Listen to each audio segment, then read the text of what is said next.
Hey everyone, welcome back to another video. So this one's going to be a little bit different. It's a Paydirt, but you can't purchase it. I can't purchase it. You have to kind of know the right person with a very specific access in order to even come across something like this. This guy sent me, a private individual by the way, who doesn't want to be disclosed. He doesn't even want me telling you where this stuff came from exactly, but it's a 5-pound bag of material that comes from a historic gold mine in Colorado, and it comes from directly underneath the crusher. So when they were restoring this thing, they had permission to take a couple buckets of the material that was directly under the crusher. So this guy has like 4 buckets of it in his basement, and he thought of me, he thought of you guys, and I'm curious to see what's in this stuff. So I'm not selling this stuff. It's not affiliated with me or kleshgold.com or any of my gold claims or anything like that. It is just a gift, and yeah, there's no guarantee of any gold either, so I'm kind of curious to see what's in this. It's really interesting. It's kind of a historic item, so I thought it would be really cool. And yeah, let's take it over to the Panda station. We'll chop it open and see what we get.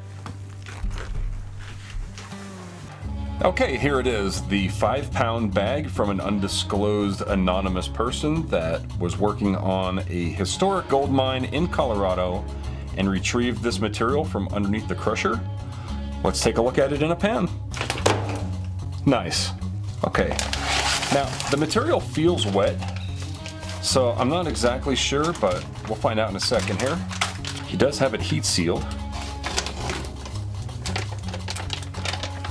Okay, it's not wet, it's very dusty. All right, I'll just pour it out and try to keep the dust down. It is extremely dry.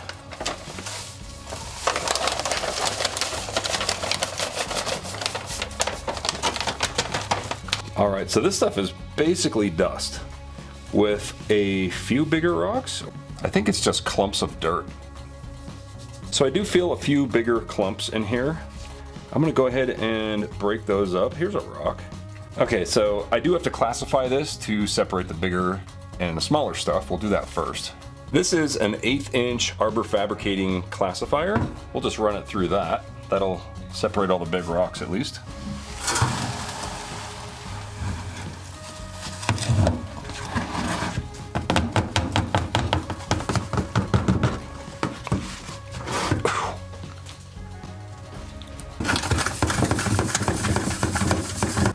Okay, there's a piece of glass in there. So yeah, there's a couple pieces of glass in there. Okay, here we have the plus and minus 1/8", and this is the dust. Here we have some interesting bigger rocks. Now if there's any nuggets, gold nuggets, this is where they're gonna be. This stuff is so dusty and dirty, it's hard to tell if any of these things are nuggets. Of course, I'll just take this glass and throw it away so I don't cut myself later. I think I'm going to classify the finer stuff one more time. I'd like to run this through at least kitchen strainer to separate the actual dust and the slightly larger pebbles. All right, so much dust. You know, this isn't what I think about when I think of gold mining concentrates. I mean, I could be getting punked here. This guy might have just sent me some dirt from his driveway. I have no idea. So if we don't find gold, don't get mad. Either way, it's a fun way to spend the afternoon, I guess. All this dust is nuts. I gotta open a door. And there's one more step I want to do before we run this through the sluice box, and that is to make sure there's no magnetic material hiding in here. I'm gonna use the kleshgold.com magnetic black sand remover and see how much black sand is in here that we can remove.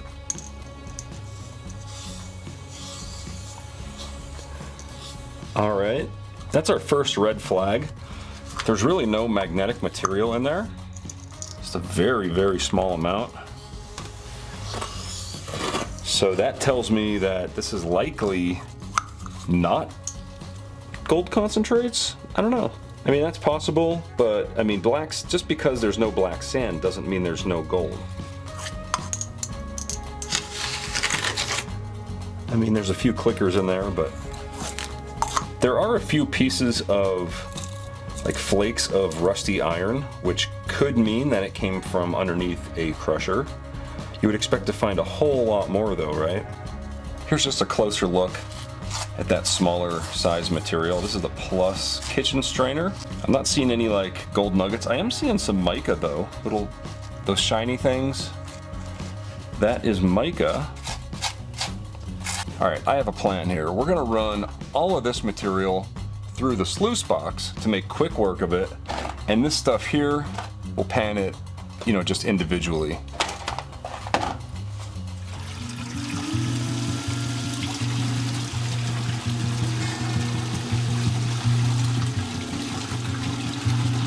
I gotta brush out all of the air bubbles in these dream mats.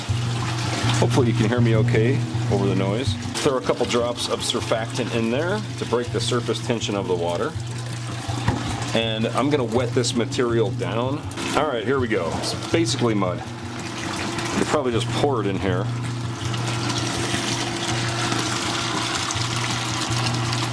It reminds me of Willy Wonka and the Chocolate Factory. The good one, not the one with Johnny Depp. I just wanted to show this up close so you can kind of see how dark that water turned. It really is like the chocolate river. Okay, let's clean out the sluice and pan it out. All right, once again, this is the Plus 1/8 inch, Plus kitchen strainer, and minus kitchen strainer. Now, I rinsed this a few times because it was so extremely muddy.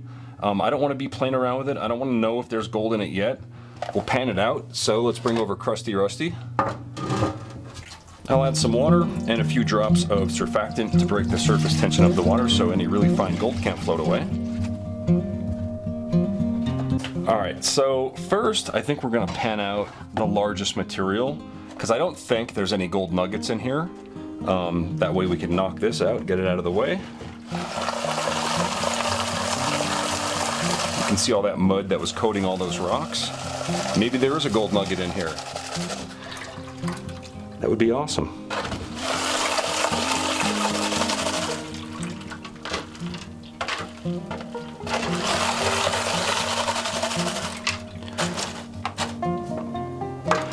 All right, there's nothing special about these bigger rocks. It doesn't really look like mineralized or quartz or anything like that. Maybe a few pieces of quartz, actually. Yeah, maybe. That's quartz. Calcite.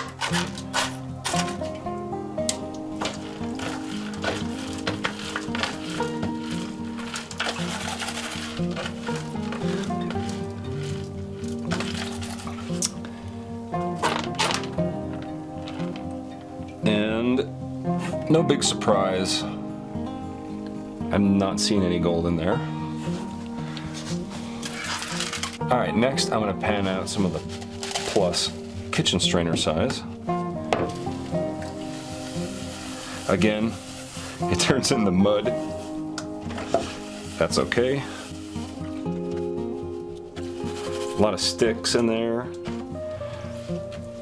Just like soil debris. You know what? Let's pan the rest of it.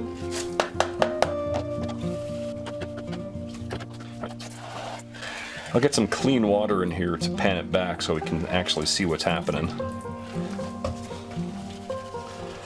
All right, let's look for some gold. We're gonna be looking right there.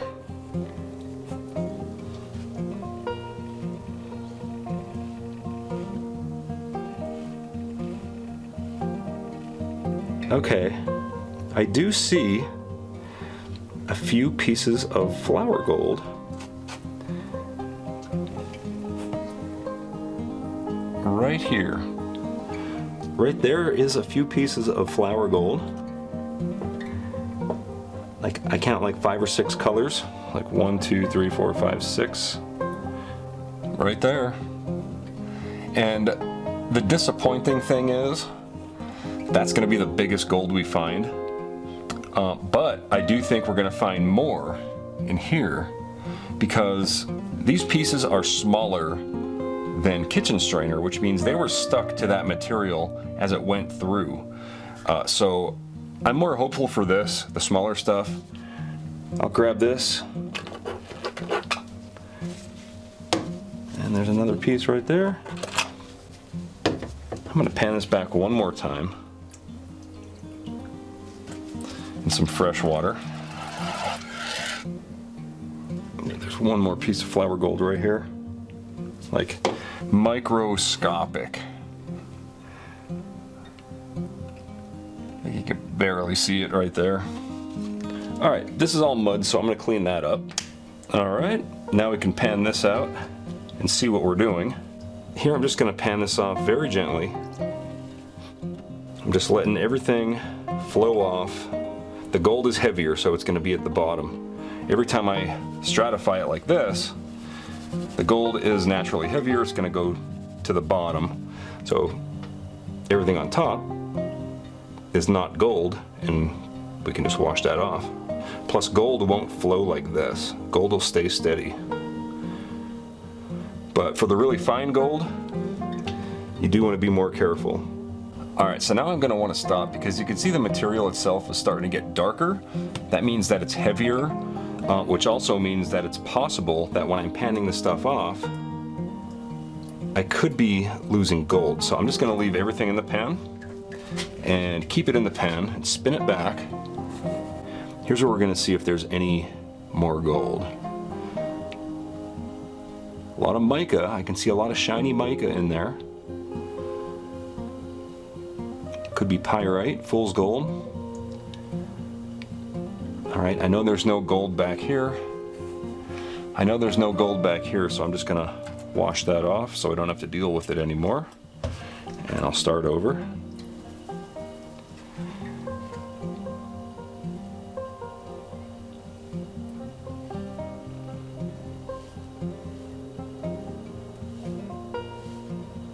Lots of pyrite.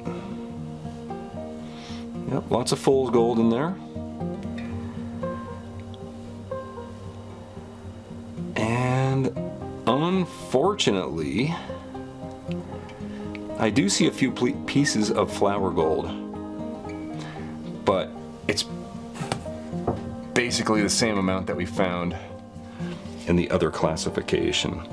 So unfortunately, that's not enough to weigh up, but that was a lot of fun. I definitely don't feel like it was a waste of time. Is that gold worth anything? Yeah, maybe if you ran a few 100 tons of it, right? I've done videos on my gold claims, for example, where I do a sample of material and then I calculate how much gold is on the entire claim based on my small sample. Something like this is actually a little bit less than what I found on my claim, but it's still, there still is gold there. I do believe this material came from around old rusty machinery because we found some pieces of rusty iron in there that we grabbed with the magnet. Definitely a very interesting product. I want to thank the anonymous individual that sent this to me, and I hope you guys enjoyed the video. If you liked it, please hit the thumbs up and subscribe if you haven't. And that's all I got for today. Thanks for watching. Thanks again everyone for watching my video. If you're interested in treasure hunting and you'd like to see a couple more videos from me, check out the other one linked here on the screen. I also have a bunch of playlists you can look through. A big thanks to all the names scrolling right there. That's all my Patreon supporters and channel members. And I'll see you guys on the next video.